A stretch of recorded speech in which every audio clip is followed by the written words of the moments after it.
Hello and welcome everyone to another StarCraft 2 England cast. Today I have got game 2 of a best of 3. It is between dKiLLeR, who is the orange Zerg in the lower right position, and FXOTree, who is the red Terran in the top left. The map is Ahana, and well, this is from the Zotac Cup. As I said, it's game 2 of a best of 3. So if you haven't watched game 1, then pause this video and flick over to my channel and give it a watch, because otherwise you may be a bit confused at what I'm about to tell you. So, game 1, dKiLLeR took it really nicely actually. Tree had a good opening. I really quite liked his opening. I thought it was quite cool, a bit quirky, but dKiLLeR ended up just getting a good timing push. Tree was perhaps slightly too greedy, going Rax command center, but time will tell. Now, judging by this supply depot placement, because there isn't a wall up, I'm expecting a command center first build out of Tree here. And Ahana is the map to do that on, because this is a really narrow ramp. It'll be super easy to hold any kind of aggression. Most importantly, you can actually wall this off completely and be fine, because you just take out those rocks and take a third. So definitely expecting to see Tree go for a command center first build, although judging by the fact that 2 SCVs are coming out, perhaps instead we're going to see a proxy 2 rack. You've got the first barrack coming down now. This is a funky opening. That drone did see the SCV though, or was dKiLLeR actually paying attention? It would appear he wasn't. And I mean, the key thing is obviously dKiLLeR again is going to come in and scout nothing, and if you don't see anything in your opponent's base, usually you panic a bit because you're like, hang on, what's going on? He'll definitely come and check to see if the command center is coming down. If he doesn't see that command center, he can pretty much assume that there's going to be some kind of shenanigans going on. Now, that one drone did actually force all of the SCVs to be pulled off. We've got the 15 hatch out of dKiLLeR now, who's going for 15-15 hatch pull, which is perfect normal opening. This drone now just having a poke around. But again, it depends whether the drone will come down here to scalp this. I like this positioning of the 2 racks. It's a bit hidden. The drone will basically have to come on top of it, but that is exactly what it's looking like it's going to do. Where is that drone going to go? If it just comes down and sees it, and now it has all been revealed. We have seen the 2 racks, and now it's going to be very, very easy, or not easy, but it's going to be very, very clear what dKiLLeR needs to do. Basically, he'll chuck down a spine crawler, I would imagine. That would be the best move. He also needs to be very diligent to check for any kind of bunker coming down, but I definitely feel we will see 2 spines dropped just quickly in order to help deal with this. We are going to try and prevent that SCV from getting the bunker down, and dKiLLeR should be fine, assuming he does all of those things. Now, we do have some SCVs being pulled as well. Now we do have more supply depots being built, and of course, the natural hatch is now down. Will we see quickly a spine go down? Yes, we will. And well, there comes down the bunker, but the spine already started. That's going to be massively helpful. All the drones getting pulled, apart from a couple. That's basically because it's the best solution.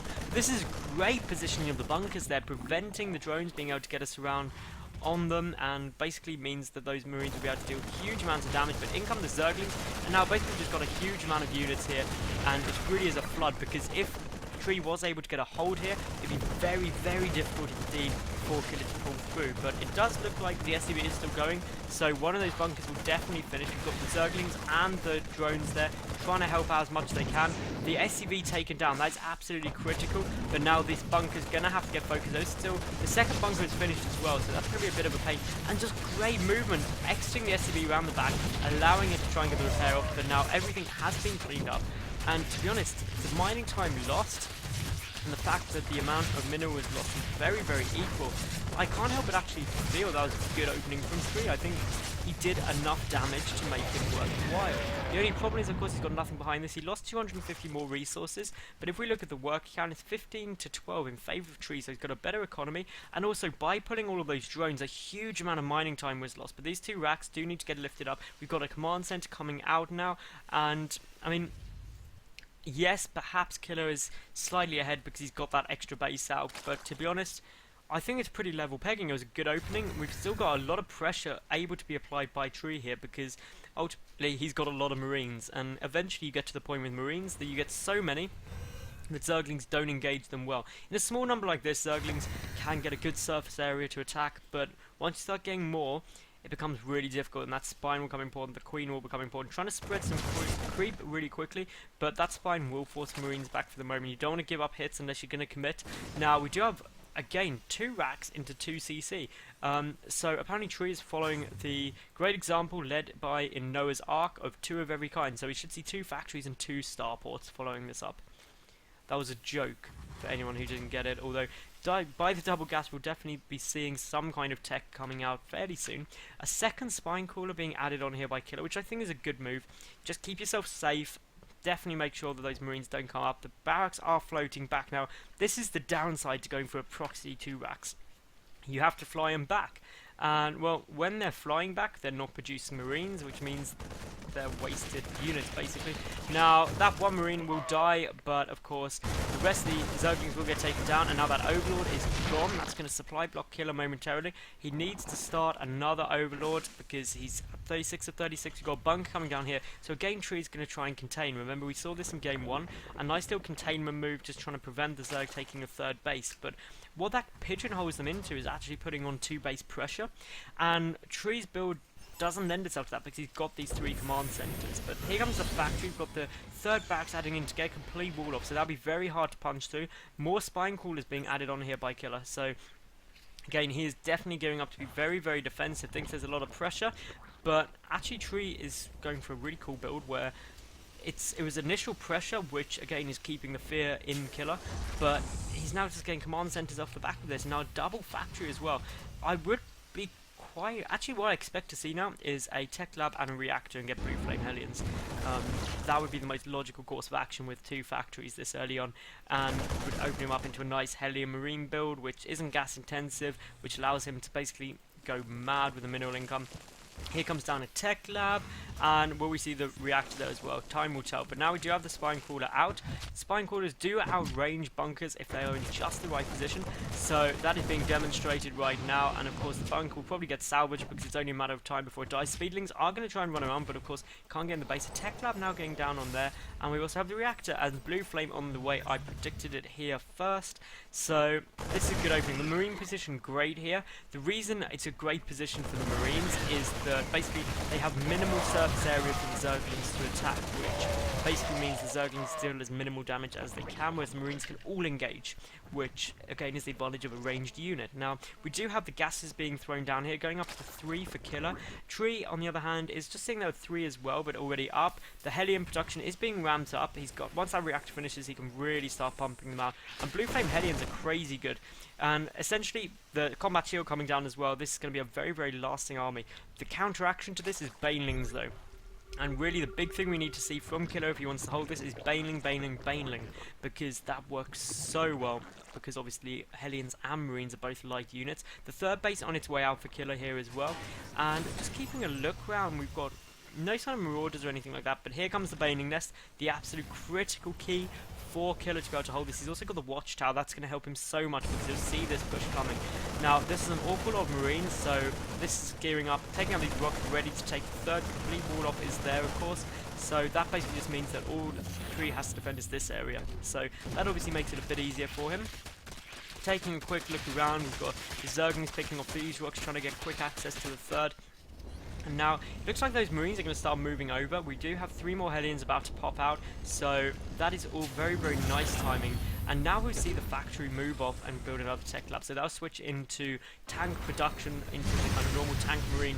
But of course, the banelings now morphing, they're going to be essential to holding this. The marines can pick off these spines relatively easily, especially with combat shield, no stim done yet. We do have the 1-1 infantry weapon and armor upgrades coming out for Tree here.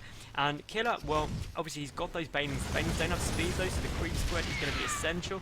1 Hellion goes down there already, and now here we go. The banelings moving in, and Tree not in a good position. All the Hellions get taken out incredibly quickly, and that was not a good engagement in the slightest. That was actually, I'm going to go and say it was a bad engagement for Tree there. He did not do the damage he needed to do from that. It is now going to be essentially reliant on getting good tank production and basically switching into the more traditional tank marine and being incredibly reliant on being on equal bases. It's all down to the economy now. That is what is going to make the difference. Looking at dKiLLeR's base, well, he's getting the infestation put down. He's got the macro hatch, and he's in a good spot. He's getting that baneling speed. He's also getting overlord speed, which again, is good for scouting or drop if you want to do Baning Rain or anything like that.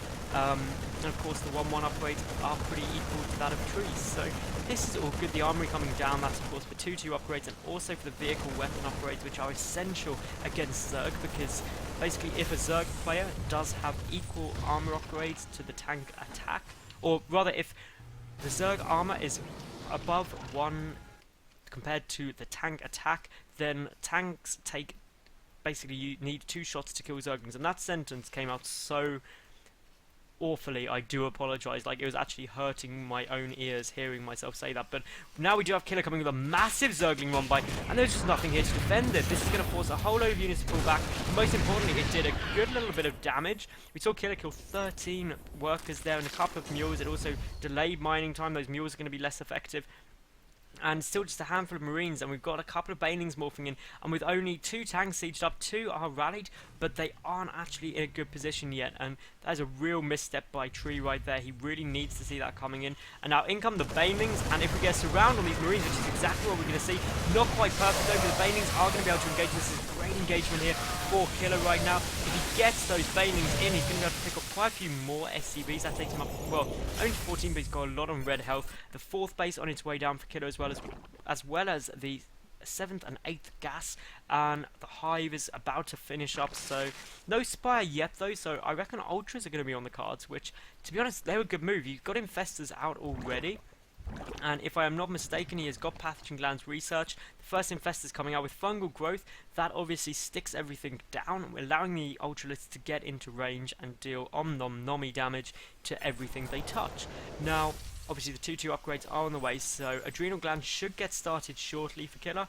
Adrenal glands just makes Zerglings crazy. Like, it is so good, it is almost unfair, but definitely everybody get adrenal glands. It's such a good upgrade, it's cheap, it's super good. Now, of course, killer here is getting down those spore crawlers, and also a 5th base, so he's just expanding crazy. He's going to be 2 bases up, and to be honest, killer is just in such an amazing position. I think it's going to be difficult for Tree, because, I mean, if you look at the work count, 92 drones there for killer now. While that's fantastic now, killer really needs to start thinking about his supply. He's got an awful lot of supply tied up in workers. He'd be better off building probably about 15, yeah, roughly 15 spines, but and we've got big engagement here. The tanks don't siege up that well. Fungal growth slowing down, allowing the banelings to connect, and now all of those marines have been taken out, and the tanks took an awful lot of damage. I mean, look there, that is, it's still pretty level, but again, just the resupply efficiency of killer right now is going to be huge, just because of how many hatcheries he does have on the field, and about to get a 5th one as well. The creep spread great as well. These tanks trying to move up, but there goes a fungal growth. Chain fungling marines is just mean. They just explode in a horrible, horrible death. But obviously the ultras are coming in now. We've got 1 on the field already, 2 more on the way. The ultra armor upgrade coming down. But the thing I'm missing is adrenal glands. I'd love to see that. Now we do have the tanks getting cleaned up very, very quickly. Not great control out killer here. He missed 1 tank, which is of course doing extra damage, but more importantly that tank could end up picking some stuff off which we wouldn't want, and well, killer is now just plowing his way forward. He's doing a lot of damage, a good lift up there. The wall up is complete, but this 3rd base of Tree is now looking in a bit of problems, and well, this is a lot of momentum in this push, but the reinforcements aren't there yet, so really if these ultras did get stopped it'd be big problems. But I mean the Zerglings are doing huge damage. Get adrenal glands for goodness sake. It would just make me so happy. Plus a 3 round carapace coming down, that complements the ultra armor upgrade as well. And I mean those ultras just take such pathetic damage from marines now. And just as I was saying, you fungal growth and allow the basically the ultras to get in range and deal huge damage to marine balls, just as we saw there. And killer now 100 supply ahead, and he's also 2 bases up. That is going to make absolutely huge amounts of difference, and to be fair, I just don't see how Tree can get back into this game right now. I mean, he's not out yet by any means, but he's got 1-0 upgrades and 2-2. That's, of course, there is a drop coming down here, which I did miss momentarily. Apologies for that, but did hardly any damage. And of course, that can now get cleaned up. The spy on its way, because ultimately you want to get some corruptors out ready for broodlords, and then you're going to be in a good spot. Spore Call is coming down. I mean, just 1 fungal growth would wreck that marine's day. I think I think it would kill it pretty much outright. If not, it would just be so close, and it would of course get stuck in range. We do have a double drop, not actually picked up yet though, moving across. We do have a fourth command center on its way out, and I mean the Zerglings, they're looping around the back, but still no adrenal glands. +3 ground carapace on the way. I don't know if there's a double evo chamber. I assume not, as we're not seeing the +3.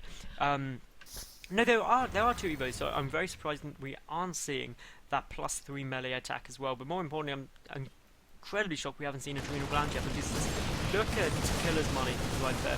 dKiLLeR has just got so much bank, he should use it incredibly, and this is just ridiculous. Look at how many ultralists there are, and infested totems go down, but again it'll be chain bungling that medevac, and the infested totems focusing it down.